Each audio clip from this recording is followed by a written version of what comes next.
Bienvenidos y bienvenidas a una tertulia literaria más aquí en Letras a Contraluz. Mi nombre es Ana Berta y el día de hoy tengo el honor de contar con la presencia de una invitada de lujo. Ella es la doctora Cándida Elizabeth Vivero Marín. Nació en Guadalajara, Jalisco. Es doctora en Letras por la Universidad de Guadalajara. Realizó su maestría en Teoría Literaria, Humanidades, en la Universidad Autónoma Metropolitana Iztapalapa y la licenciatura en Lengua y Literatura Hispánicas en la Universidad Autónoma de Guadalajara. Ha participado en diversos congresos nacionales e internacionales, así como ha publicado artículos de investigación en revistas igualmente nacionales e internacionales, así como capítulos de libros. Ha coordinado diversos libros, entre ellos Cuerpo y Erotismo, y en torno a la maternidad, aproximaciones sociohistóricas y literarias. Entre sus libros de investigación publicados destacan Sobre cuestiones de escritura, un acercamiento desde los estudios de género, publicado en 2014, Literatura, cine y maternidades, La representación materna en México, igual en 2014, y Cecilia Eudave, Lo fantástico de una escritura, en 2016. Es autora también de libros de poesía, de cuentos y de novelas. Actualmente es profesora titular B de la Universidad de Guadalajara. También es miembro del Sistema Nacional de Investigadores Nivel 1. Fue coordinadora del Centro de Estudios de Género y directora de la revista de estudios de género La Ventana. Bueno, pues le agradecemos muchísimo que haya aceptado esta cordial invitación. Aquí pues pueden ir viendo los libros de la doctora para que si alguno de ustedes quiere adquirirlo, pues se comunique con Ediciones EON o ya sea con también la propia autora, para que puedan tenerlos en sus manos. Ahora, pues lo primero que quisiera preguntarle es qué simboliza para usted la literatura y a quiénes consideraría sus influencias literarias. Bueno, pues antes que nada, muchas gracias por la invitación, ¿no? Muchas gracias por este espacio. Y bueno, pues, ¿qué es la literatura? La literatura, obviamente, pues es en su misma definición muy clásica lo señala, ¿verdad? Es un arte de expresar a través de el lenguaje bello, de este lenguaje poético, pues sentimientos, sensaciones, emociones, ¿no? Que obviamente impacten o que tengan alguna repercusión en el lector, ¿no? Entonces, esa es como una parte importante de la literatura. Sin embargo, considero que también, ¿no? Asimismo, la literatura, pues es un discurso que nos permite ver, en este caso, bueno, yo que me dedico a los estudios de género, ¿no? La evolución, el paso o la transformación social, ¿no? A través de los roles de género, ¿no? La cuestión de la identidad de género, etcétera, ¿no? Entonces, creo que en la literatura se combinan, al menos desde mi perspectiva, se combinan estos dos elementos que son muy importantes, ¿no? Tanto lo estético, lo bello, lo artístico, como un compromiso social, ¿no? O un rasgo social que pues también logra impactar o transformar a la sociedad, ¿no? Y pues entre mis influencias, ¿no? Literarias, pues se encuentra Sor Juana Inés de la Cruz, que creo que es de las más importantes, ¿no? Señalar. Y también bueno, el autor James Joyce, ¿no? Que también lo he leído y que en su estructura, sobre todo con Ulises, ¿no? Pues me llegó a impactar, ¿no? Y a transformar en mi escritura creativa, ¿no? Entonces creo que dentro de ese mundo literario, ellos dos serían como los referentes más inmediatos. Y bueno, también aprecio mucho el trabajo de Gioconda Belli, ¿no? Que también es una autora para mí muy importante latinoamericana, viva, ¿no? Que pues tiene importantes obras y que también ha influido en parte en mi escritura. Tiene usted dos libros que se refieren a las narradoras millennials Uh-huh. y las narradoras centennial, lo Uh-huh. cual es imprescindible que se hable de ello porque están hablando de las voces femeninas que nos han marcado en distintas épocas y cada una pues tiene un estilo muy peculiar, diferente, peculiar en el sentido positivo, ¿no? O sea, que tienen algo especial que están aportando. Desde este estudio que ha hecho, desde estas investigaciones que ha emprendido, ¿cuál es la principal diferencia entre unas y otras y en qué confluyen esas voces femeninas? Pues tanto las narradoras millennial como las centennial, como tú bien lo señalas, marcan ciertas características que las singularizan, ¿verdad? Que las hacen ser distintas en términos, pues, de escritura, ¿no? En las millennial encontramos una apropiación del lenguaje mucho más lúdico que, por ejemplo, las antecesoras de los 70, ¿no? Que también exploran, es mucho de exploración, hay mucha exploración en las escritoras mexicanas, ¿no? Más jóvenes, hay mucho de experimentación y de interdiscursos, ¿no? De múltiples discursos que se entrelazan, etcétera, ¿no? Entonces, esto lo llevan a las narradoras millennial, ¿no? Lo llevan a cabo muy fuertemente, ¿no? Tienen esta experimentación como muy a flor de piel, podríamos decirlo, ¿no? Y lo podemos observar en algunos de sus textos, ¿no? En la narradora centennial, si es cierto, pues, que también apreciamos un tono similar. En ellas se da más como la, la autorreflexión o la reflexión como más interior. Los personajes suelen ser como más reflexivos, ¿no? O las historias nos suelen plantear cuestiones mucho más internas, ¿no? Y en ese sentido la exploración es mucho más psíquica, ¿no? Podríamos llamarlo de alguna forma, ¿no? Es mucho más psicológica, tienen historias con un impacto muy fuerte, ¿no? En el desarrollo de la trama, y entonces, pues, juegan mucho, ¿no? O proponen mucho esta situación como más psicológica. Otro punto, bueno, en el caso de en lo que ellas confluyen, ¿no? Está también el incorporar más las centennial que las millennial, pero también ya con las millennial lo vemos, incorporar este mundo de Internet, de esta virtualidad, ¿no? Que ya lo veíamos en los 70s un poco, pero en los 80s se da mucho más. Y bueno, obviamente en las narradoras centennial eso se potencializa al ser pues una generación digital, ¿no? Nativos digitales. Entonces, eso lo podemos apreciar también en su narrativa. Ahora, en el caso de la teoría literaria, ¿por qué es importante que se siga fomentando estos estudios más formales en los jóvenes, en las nuevas generaciones? Para mí la teoría literaria pues es un eje rector, un eje ahora sí que indispensable en la formación de todo buen crítico, ¿no? Y estudioso de la literatura de manera profesional. Yo le comento a mis alumnos, ¿no? Cuando tengo la oportunidad en clase de decirle lo que a ustedes los diferencia, ¿no? De una persona que es un amante de la literatura y que a lo mejor o es muy seguro que haya leído más libros que ustedes, ¿no?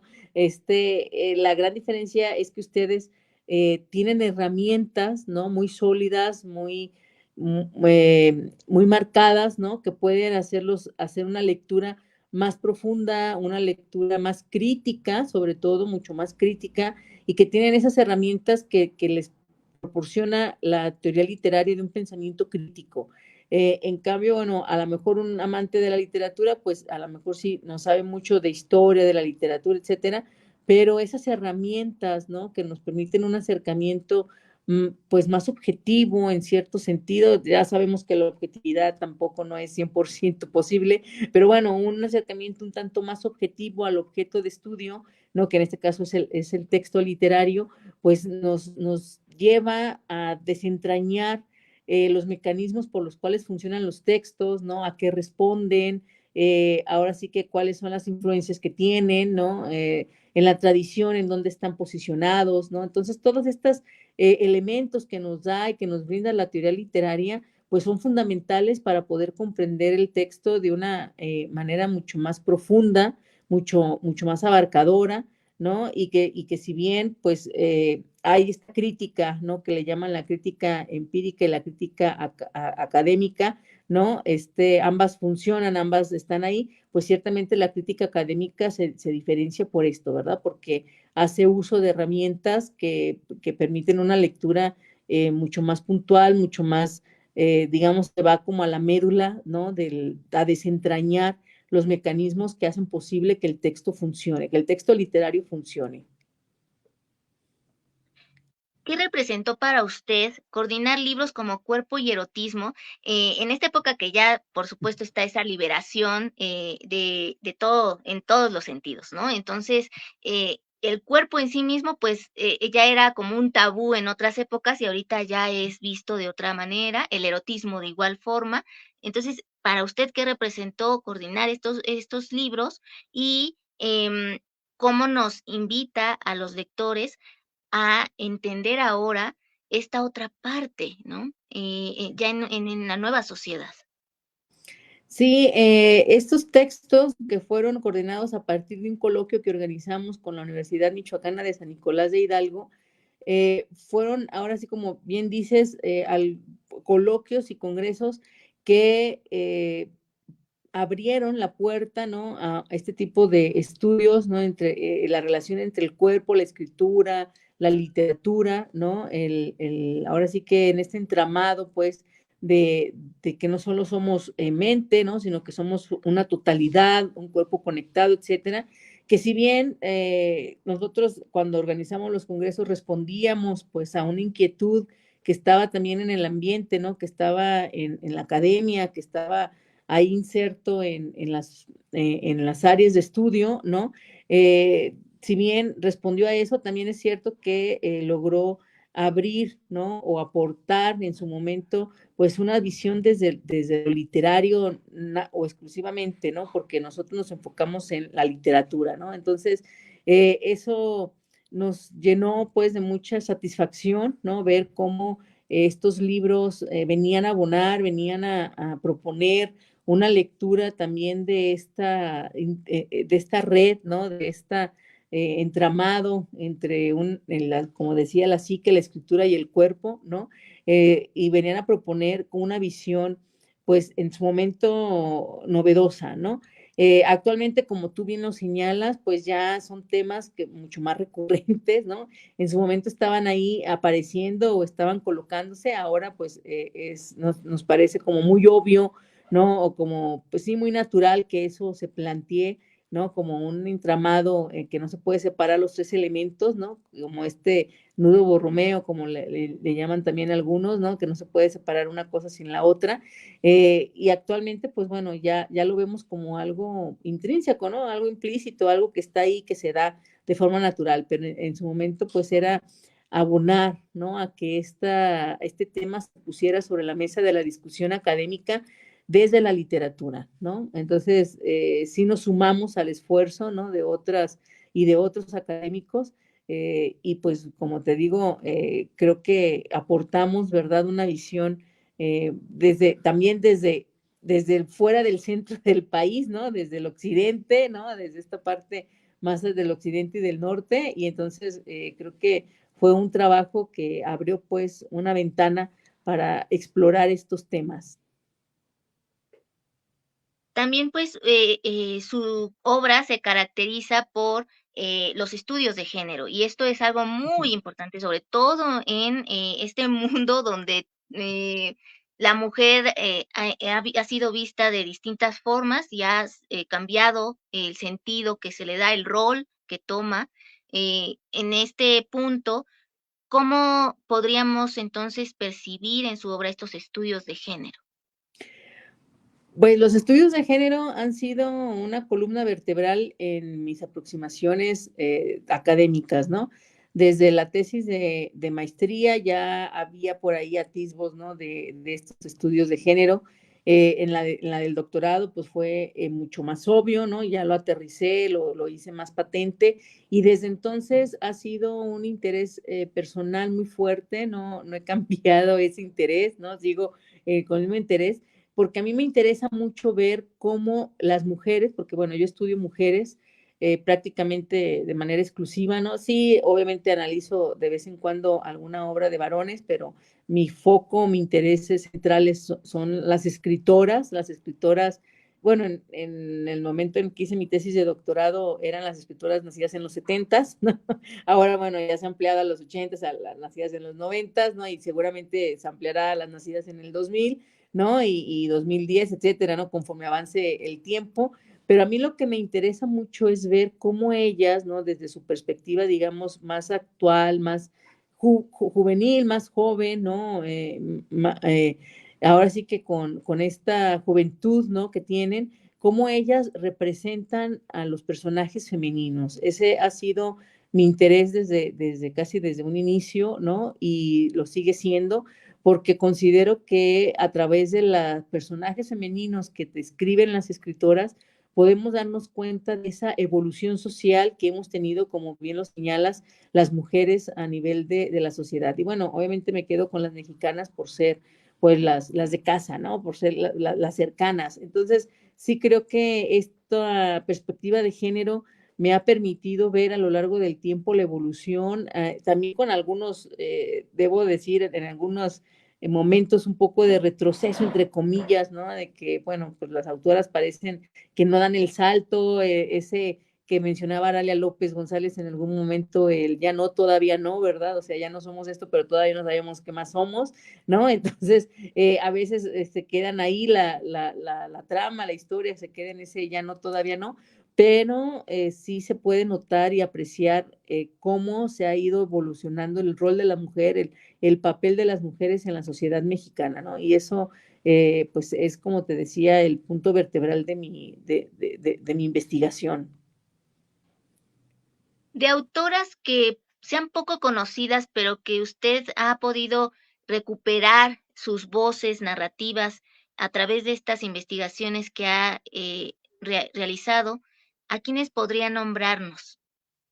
Bueno, creo que afortunadamente, ¿verdad? De las autoras que he seleccionado para las investigaciones, poco a poco se han ido posicionando también en el ámbito académico y en las letras, ¿no? En las letras, en el universo literario mexicano se han ido posicionando, pero por ejemplo, de las autoras jóvenes o actuales, ¿no? Creo que Amaranta Monterrubio y Aniela Rodríguez son unas de las voces que pueden dar mucho, ¿no? En el caso de Amaranta Monterrubio tiene una conexión muy especial con estos mundos, como te decía, un poco interiores, no es exactamente una Clarice Lispector porque no funciona así, pero digamos tiene un entramado al interior de los personajes femeninos que llama mucho la atención, ¿no? Lo mismo sucede con Aniela Rodríguez, ¿no? Que logra desentrañar, digamos, sentimientos o cuestiones humanas muy profundas, ¿no? A desentrañar ahora sí que acciones o emociones que a veces uno quisiera no verlas o evitarlas, ¿no? Pero ella se atreve a contarlo, ¿no? Entonces, creo que son de las voces jóvenes y de las voces actuales que pueden darnos gratas sorpresas en el futuro y que estoy segura que van a aportar mucho en el ámbito literario.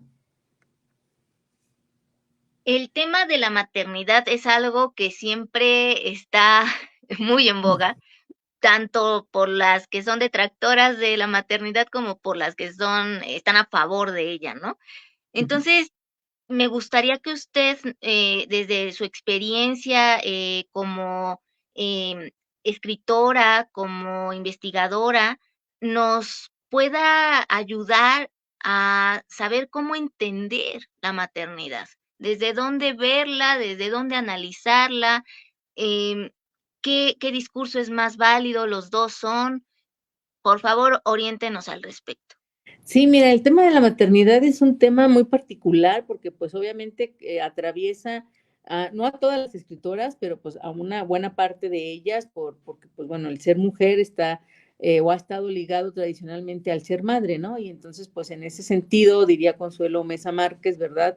La dota de una identidad particular, ¿no? Con respecto al varón porque pues bueno, tiene esta posibilidad, ¿verdad? De engendrar vida, etcétera, ¿no? Entonces es un tema que en la literatura mexicana escrita por mujeres, ¿no? Ha evolucionado de una manera muy significativa, ¿no? Entonces tenemos desde una visión a finales del siglo XIX, pues muy apegada a este ideal materno, ¿verdad? De esta madre abnegada, entregada, donada hacia los otros, ¿verdad? Un tanto o un mucho sumisa, ¿no? Al entorno familiar y social que se le presentaba, etcétera, ¿no? Y que estuvo presente, ¿no? En estas escritoras de finales del siglo XIX, principios del XX, y luego cuando llega el siglo XX, ¿no? Con otras autoras, empieza a ponerse como a cuestionar esto, ¿verdad? Se empieza como a poner pues no en duda, pero sí a un nivel de crítica de que, bueno, esto es realmente lo que las mujeres deseamos.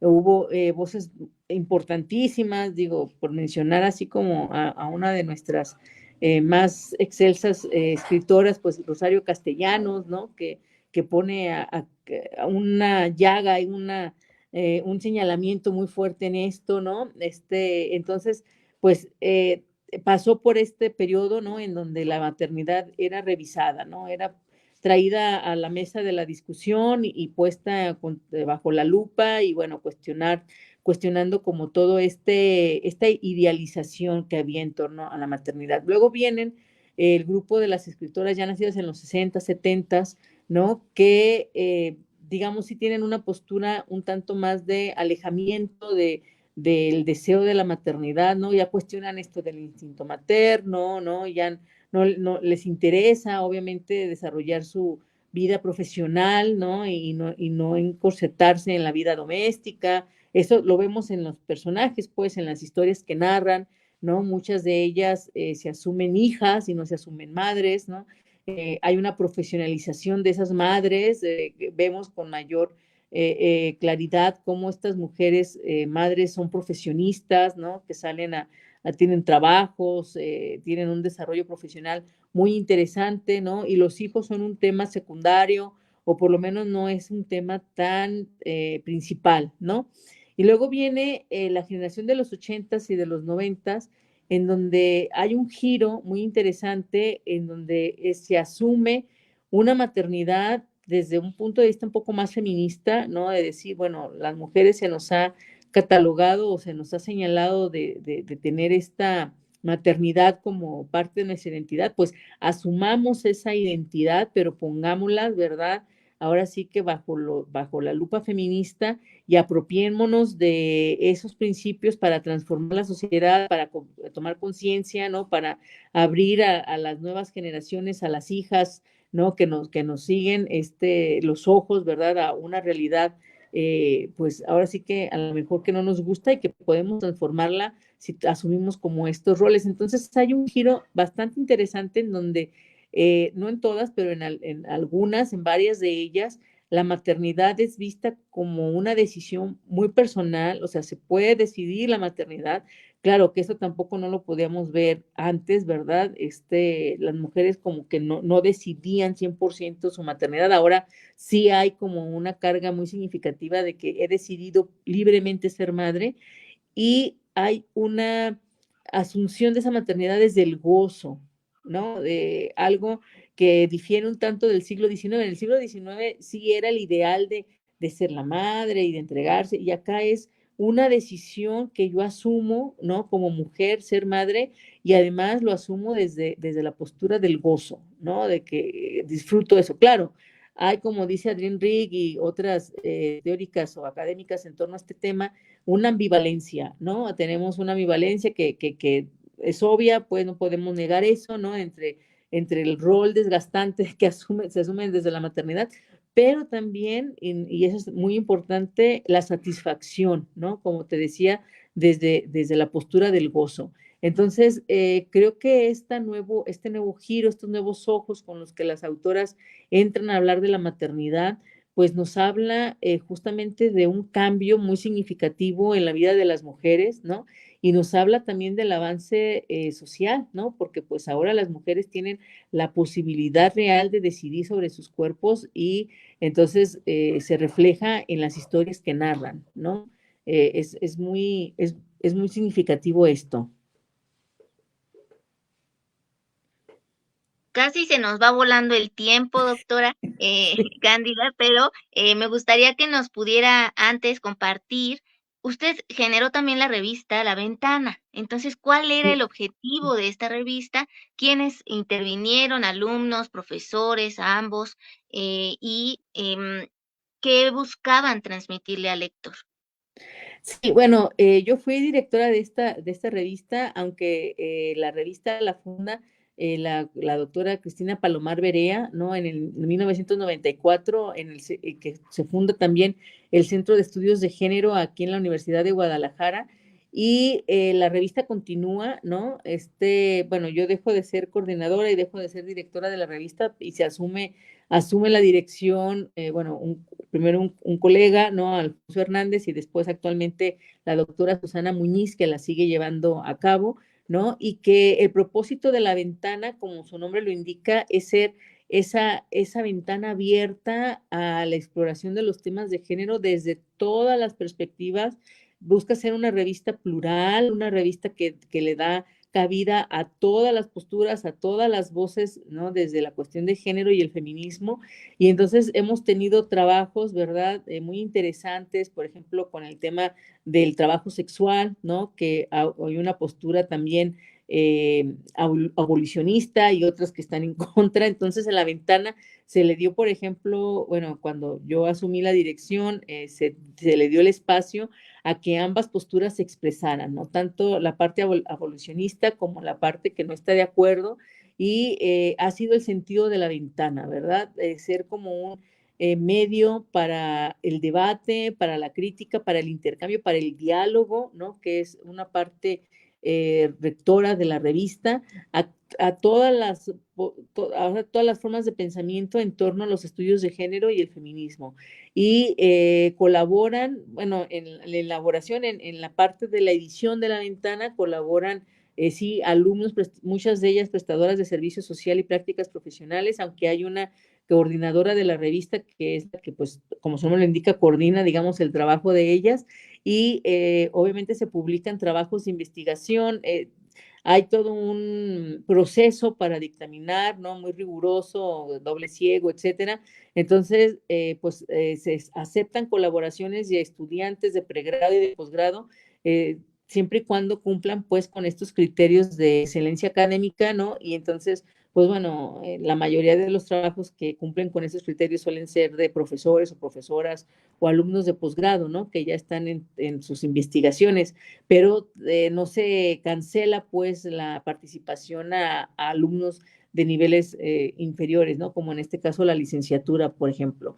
Entonces, es una revista que está abierta, está en internet. Ustedes, si la buscan en internet como revista de estudios de género, La Ventana UDG, aparece la liga y están todos los números en digital, desde el número 1 hasta el más reciente, que es el 58, ¿no? Por ahí ustedes pueden ahora sí que entrar a la revista y explorarla. También está dividida por temas y por autores, entonces pues es fácil la navegación, y pues ahora sí que es una fuente de consulta, ¿no? Para todos los estudiosos y estudiosas de este tema. Pues le agradecemos mucho que hoy nos haya acompañado, doctora Elizabeth. Em, Le agradecemos también a Cintia Neve, que nos puso en contacto para hacer posible este encuentro virtual. Les recordamos, pues pueden checar los libros de la doctora en ediciones EON. Cada uno de ellos pues nos va a aportar bastante para seguir con estas investigaciones desde distintos puntos, métodos y perspectivas. Y bueno, pues no sé si usted quiera agregar algo más de alguna red social o alguna otra revista en la que esté colaborando, que quiera darlo a conocer, doctora. Pues en revista no, pero actualmente soy la coordinadora de la maestría en estudios de género. Entonces los invito pues a entrar a nuestra página de Facebook. Ahorita no tenemos convocatoria abierta, la vamos a abrir en enero, ¿no? Entonces, si alguien está interesado en profesionalizarse y en ahondar pues en estos estudios, pues la invitación está abierta, ¿verdad? A participar, que se postulen para la maestría en estudios de género, ¿no? Que abrirá convocatoria en enero, febrero del año que entra. La página de Facebook de la maestría es Maestría en Estudios de Género UDG. Así la pueden encontrar. Perfecto, excelente. Pues le agradecemos muchísimo su tiempo, su atención y les deseamos un feliz fin de semana a todas y a todos, que disfruten de la literatura, de la poesía, de la investigación y por supuesto en manos de la doctora Elizabeth Vivero Marín, a quien van a poder encontrar a través de estas investigaciones, también la revista La Ventana y la maestría que está coordinando. Muchísimas gracias, doctora, y que No, tenga una gracias. excelente tarde. Igualmente, gracias a todos. Gracias. Gracias.